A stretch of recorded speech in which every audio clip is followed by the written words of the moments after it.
The grand ballroom glittered with the soft clink of champagne glasses and the hum of classical music.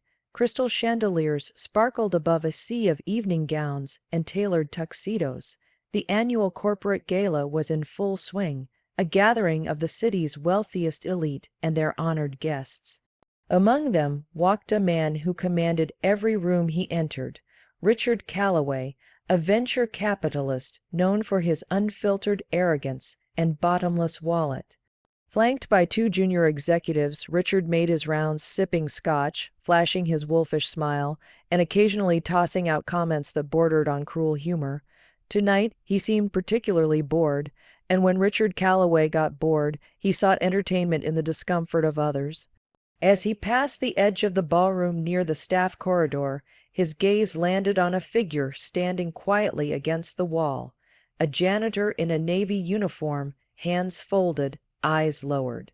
He was out of place, not for being there. Staff often mingled around the edges to ensure everything ran smoothly, but because of his stillness, his unreadable calm in a room filled with wealth and noise. The man was middle-aged, tall but unassuming, with deep brown skin and a face marked by time more than fatigue. He didn't move or avert his eyes when Richard looked his way. That in itself was enough to stoke the fire of Richard's ego. He turned to his colleagues with a smirk. "Watch this," he muttered, striding over with the casual authority of someone who'd never been told no. Richard stopped a few feet from the janitor. "Hey there, friend," he called, loud enough for those nearby to hear. "You look like a man of few words, am I right?" The janitor remained silent, eyes steady but respectful. He didn't smile, didn't scowl, just listened. Richard raised an eyebrow and chuckled. "Not the chatty type. That's fine. Maybe you can help me out with something."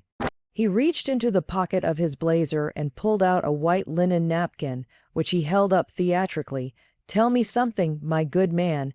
Can you translate the Latin phrase embroidered on this?" He rotated the napkin so the tiny cursive letters were visible. "Sapientia est potentia." His colleagues chuckled behind him, catching the condescending tone. "Come on, it's not a trick question," Richard added, voice dripping with mock encouragement. "You work here, right? Surely you've picked up a thing or two, or does Latin go over your head?" The janitor's face didn't change. He glanced briefly at the napkin, then back at Richard. A small murmur spread through the nearby guests. Some had noticed the exchange, and although most weren't close enough to hear, they could read the body language. The power imbalance was obvious. Richard was enjoying himself. He took a step closer, lowering his voice just enough to feign sincerity. "Come now, if you're so smart, tell us what it means. Just a few words. Or is this a bit above your pay grade?" More laughter.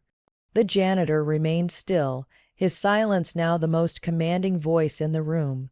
Richard, sensing no reaction, gave a theatrical shrug and turned back toward his colleagues. "Didn't think so," he muttered, loud enough for the joke to land. "Some people just clean up after the smart ones." As the laughter swelled again, something subtle shifted in the energy of the room. A pair of guests near the far table turned to watch more closely. One, an older woman in a silver gown with a badge clipped discreetly to her purse, narrowed her eyes. She leaned toward the man beside her, murmuring something. He nodded, eyes flicking to the janitor. Within seconds, a ripple of awareness spread among a small but influential cluster of guests. The laughter faded slightly, just enough to let the silence breathe. Richard didn't notice. He had already moved on, basking in the moment, unaware that it was about to break underneath him. The janitor stood exactly where he had been, his posture unchanged, his hands still calmly folded in front of him. Not a twitch, not a glance of irritation or even discomfort betrayed any reaction to Richard's taunt. The laughter from the businessman's entourage had already begun to die down, some of it replaced by awkward throat clearing or glances toward the polished marble floor. Still, the man in the navy uniform stood unmoved, eyes calm, gaze steady, not confrontational, but not submissive either. There was a quietness to him that made even the most dismissive glance from the nearby guests linger for just a second longer. His stillness had weight. Behind Richard, One of the junior executives shifted uncomfortably, glancing toward the small gathering of guests who had paused their conversations to look in their direction, while Richard continued on to other parts of the ballroom, pretending he hadn't just tried to belittle someone for a cheap laugh. The janitor made no attempt to follow, retreat, or even clean the spot near where he stood. There was no exaggerated sweeping of the floor to signal humiliation, no polite exit to show deference. He simply remained, breathing the same air as everyone else, watching the same chandeliers spin soft golden reflections across the ceiling, waiting for the moment to pass without apology or excuse. A nearby waiter, younger and clearly rattled by the exchange, passed in front of him with a tray of flutes and slowed for a moment. He cast the janitor a look, a mix of sympathy and unease. Maybe he had seen this happen before. Maybe he had once been the target, but the janitor didn't respond to the glance, didn't need to. It wasn't pity he required, and it certainly wasn't anyone else's discomfort. The room had settled back into its usual hum, though a new undercurrent now ran through it, an unspoken sense that something hadn't landed quite right. A few guests, especially those within earshot of the incident, began quietly discussing it. Some whispered not about what Richard had said, but about how the janitor had refused to shrink. That calm silence, that firm grounding in place, had unsettled more people than the joke itself. By the bar, a marketing director leaned over to a colleague and said, "Did you see his face? He didn't even blink." Another murmured back, "I wouldn't have stood there like that. I'd have walked away, but I don't know, that was something else." The janitor's presence, so easily dismissed a few minutes earlier, now drew glances from all corners. No longer just an invisible figure in the periphery, he had become something unexpected, an unmoved center of gravity in a room built on pretense and performance. There was a sense, subtle but growing, that maybe the man everyone had just seen mocked wasn't quite who they had assumed he was, but he gave them nothing. No words, no drama, no validation of the insult hurled at him. He neither confirmed nor denied the image Richard had tried to paint. That choice, saying nothing at all, spoke volumes. There was power in it, more than anyone had anticipated. The other staff members continued their tasks more quietly now, perhaps more attentively. A few of them passed by and gave the janitor slight nods, the kind of small gesture people exchange when no one else is supposed to see. Respect that didn't need to be explained. It was clear the others had known something about him long before tonight's exchange. They hadn't warned Richard, they hadn't needed to. The man's silence was a warning in itself, even if it was only understood in hindsight, and still he didn't move, as more people subtly turned to observe him, some pretending to look elsewhere. His silence grew more pronounced. It wasn't avoidance, it was deliberate. A few more guests drifted closer under the pretense of refilling drinks or greeting acquaintances, but their eyes kept sliding back to the man in the navy uniform.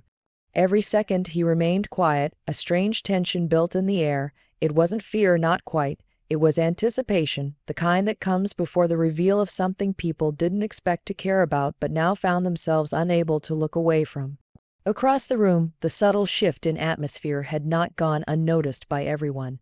From a private table near the stage, a sharply dressed woman with striking silver hair watched the interaction unfold with narrowed eyes.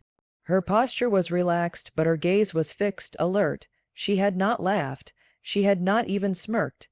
Instead, she leaned slightly forward, setting her glass of wine on the table with precision.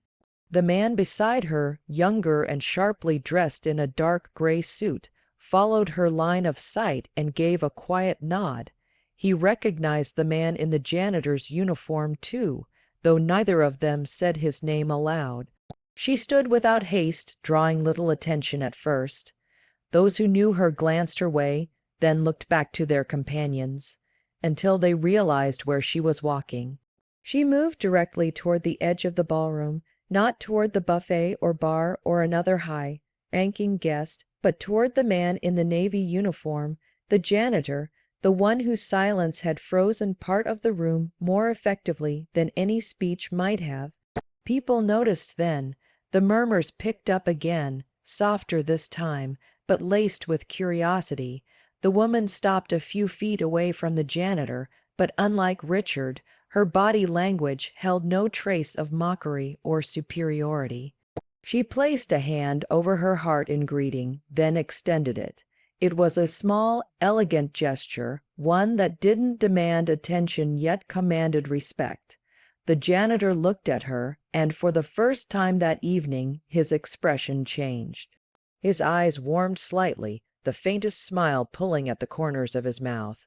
He reached out and shook her hand. A silence fell again, this time deeper, more loaded. A few people gasped, not because of the handshake itself, but because of who had offered it. The woman wasn't just any guest. Her name was Dana Rowe, an executive partner in one of the largest global tech firms and a keynote speaker for the evening. People didn't walk past her without acknowledgement. They certainly didn't shake hands with her unless invited, and here she was, speaking to a janitor as if greeting a peer. Those close enough to hear caught her words, calm and deliberate. "I had hoped we'd cross paths here," she said softly, just audible above the music. "It's been too long." The janitor nodded once, and again he didn't rush to speak, but he did respond, and his voice, when it came, was smooth and precise, the kind that resonated despite its quietness. "It has," he said simply. "You haven't changed much." Dana laughed gently, genuinely. "Neither have you, still walking through storms like they're a breeze." People were no longer pretending not to watch. Conversations were stalling mid-sentence. Glasses hung in midair as the crowd processed what they were seeing. Someone whispered, "Wait, they know each other." And another voice, hushed and slightly nervous, replied, "She's treating him like an equal." A man in a navy suit leaned toward his date. "That guy isn't a janitor. No way."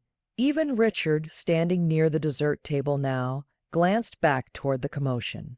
His brow furrowed as he tried to make out what was happening, but the expressions on the faces now looking toward the janitor were no longer curious or amused.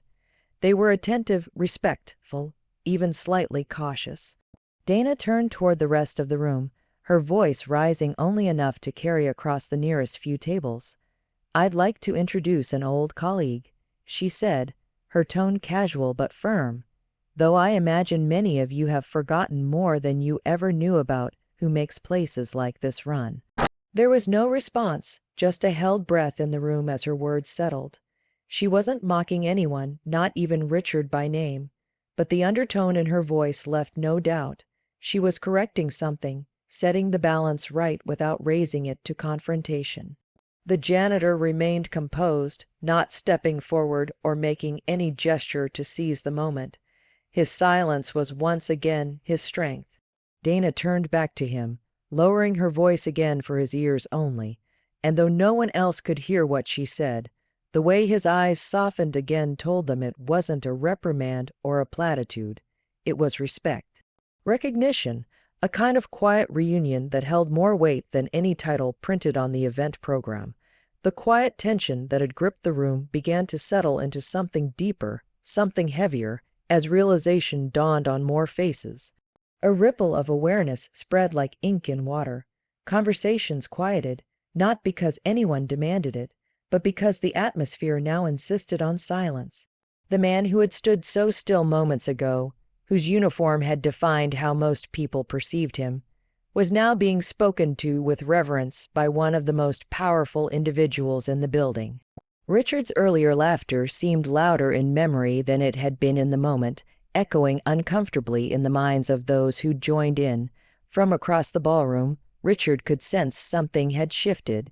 He couldn't quite put his finger on it, but the glances thrown his way weren't admiring anymore.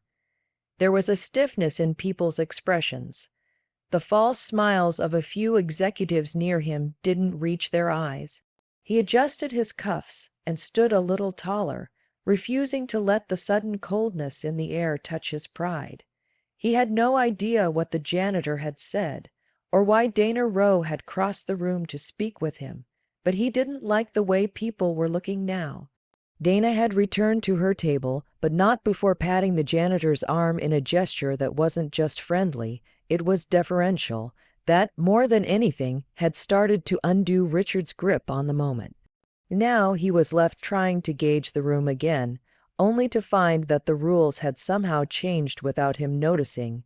People weren't looking at him as the center of attention anymore. They were looking at the janitor. Or rather, the man who had once been perceived as a janitor. Someone near Richard cleared their throat awkwardly and said, half under their breath, "I think that's Dr. Carter." Richard turned slightly, catching only the name. "Who?" he asked flatly. The reply came from a woman who had previously laughed at his joke. She wasn't smiling now. "Dr. Langston Carter. He used to be at MIT Quantum Systems, if I remember right. Vanished from the public scene a few years ago. Everyone assumed he retired." The name sounded vaguely familiar, but Richard hadn't spent much of his life paying attention to people who didn't move in his circles. Still, a flicker of unease worked its way into his chest. He masked it with a laugh. "MIT, you think the janitor used to be a professor?" But his question didn't land the way he expected. No one echoed the laugh. The woman's eyes remained steady. "Not just a professor. He was the one writing half the algorithms people are now building AI off of. The Carter model, remember, the core mapping method. His name was in Forbes 5 years running." The blood in Richard's face cooled, then began to warm uncomfortably. He looked back at the man standing near the wall. The uniform hadn't changed. His posture hadn't changed. But now Richard couldn't unsee the new context, the ease in his stance, the way he had let the insult slide past him, not out of weakness, but out of a kind of tolerance. Like he had been through this before, and had learned long ago which moments were worth his voice. The junior executives at Richard's side shifted their feet, now carefully silent. They were watching him, but also watching the room. Watching how quickly perception could collapse under truth. The irony didn't escape them. A man who had mocked someone based on what he wore was now standing among people who suddenly saw him as smaller for it. Richard swallowed. "Well, even if it's him, what's he doing here dressed like that?" he asked, trying to reassert a tone of confidence. Another voice, this one deeper and firmer, answered from behind. "Sometimes people go quiet to see who listens." It was the man in the gray suit who had accompanied Dana Rowe earlier. He didn't wait for a reply before turning away. Richard was left standing alone with his question hanging unanswered in the air. Around him, people had started forming small clusters again, but the energy had changed. Now every group occasionally looked toward the man in the uniform with a mixture of recognition and something bordering on admiration. They weren't just remembering who he was. They were reconsidering who they themselves had chosen to be when it seemed he was no one.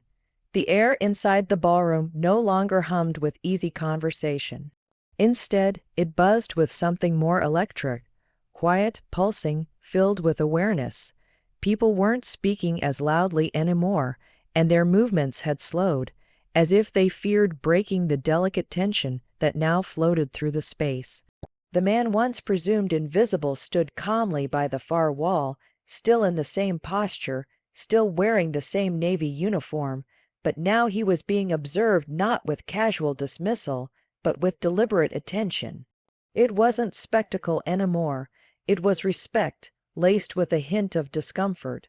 A few of the guests tried to resume their conversations, but their eyes kept drifting back toward him. Even those who hadn't witnessed the original exchange had now heard enough to piece together what had happened. Rumors moved fast in rooms like these, carried not by volume but by expression. The soft widening of eyes, the quick flick of a gaze, the way laughter slowed to a halt in mid-breath, these told the story without needing to be repeated out loud. The story wasn't just about who he was. It was about who they had all chosen to be in his presence. Richard stood by the far table, arms crossed, glass in hand, his usual mask of control thinning by the second. His eyes moved from group to group, trying to read what was being said about him, what they might do next. No one had approached him since the reveal. No one had offered another laugh, a handshake, or even a shoulder to lean on. A few had even turned away when he made eye contact. He was used to being at the center of attention, but now he found himself orbiting the edge of a story that no longer needed him to continue. A woman who'd been seated at his table earlier now sat elsewhere, across the room. Her glance met his for a moment before flicking away with an expression that wasn't cruel, just distant. People were distancing themselves not with dramatic exits, but with quiet shifts in posture, in tone, in which direction their shoulders faced. These were the silent cues of disassociation, and they hurt more than any confrontation. It was as if the room had decided, without voting, that Richard was no longer worth aligning with. Near the entrance, a young man in a tuxedo was speaking softly to a group of guests, his voice careful but animated. He wrote the framework for adaptive neural interpretation. My boss used his research last year for a cross-lingual platform. I mean, we're standing in the presence of a guy who shaped the field, and we laughed. The others with him said nothing at first. One finally murmured, "Yeah, we laughed." The weight of that realization was making its way around the room. People were confronting in real time what it meant to have laughed at a man based solely on appearance. They were realizing that their own actions, or inactions, had become part of a moment that would now echo back at them long after the party was over. The discomfort wasn't just with Richard anymore, it was with themselves. And yet, through it all, the man who had become the center of this storm stood exactly as he had before, his presence unchanged, his body quiet and still. He hadn't needed to scold anyone, he hadn't demanded respect. He had simply allowed time to reveal the truth that had always been there. The difference now was that people had finally chosen to see it. One of the younger staff members, a waiter who had watched everything unfold from the margins, quietly approached and offered him a bottle of water. The man accepted it with a nod and a soft thank you. The gesture wasn't grand, but it was meaningful. It said, "I see you now." Elsewhere, a few older guests exchanged hushed words about second chances, about forgotten geniuses, about what it meant when brilliance left the spotlight on purpose. The idea that someone could walk away from power and be content, not bitter, not lost, but watchful, challenged everything they understood about success. Some wondered if this moment would change how they treated people moving forward. Others knew it already had. As for Richard, he remained still for several minutes, watching the way people moved now, the way the conversation shifted without him. He searched for any opening to reclaim the moment, but it wouldn't come. No joke, no comment, no flash of charm would erase the silence that had followed Dana Rowe's handshake. He'd tried to humiliate someone who had walked straighter through that moment than anyone else in the room might have. And now, even as music played and glasses clinked again, that silence had not left. It had simply changed direction.